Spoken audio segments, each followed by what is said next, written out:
ఏం పేరు మీ పేరు? ఆనంద్ కుమార్ స్వామి. ఏం పని చేస్తారు మీరు? Auto driver. Auto driver. Okay, ఈసారి ఎన్నికలు వస్తున్నాయి కదా, ఈ ఎన్నికల్లో ఎవరికి ఓటేయాలనుకోండావు? అది మనసులో మాట సార్, అంతేనా? అది చెప్పకూడదు. ఓకే, ఇప్పుడు కాంగ్రెస్ పార్టీ ఉంది కదా, ఎలా ఉంది కాంగ్రెస్ ప్రభుత్వం? ఈ ఎట్లా ఉన్నది వాళ్ళకి భగవంతునికి తెలుసు, వాళ్ళకి తెలుసు సార్. మా అన్నోట్లు అయితే మన్ను పోసిండ్రు.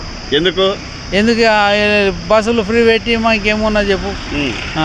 వేరే స్కీములు కూడా ఇచ్చారు కదా, ఉచిత విద్యుత్ ఉపయోగపడలేదా? ఏడున్నా సార్, ఎవడు ఇస్తలేడు.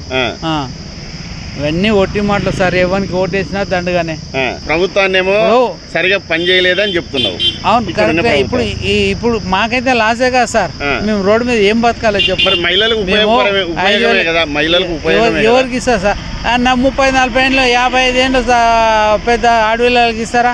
పోనీ అట్లా బస్సు దాన్ని అట్లా 50 years అబౌవ్ ఉన్న వాళ్ళకి ఇచ్చేది ఉండే. మరి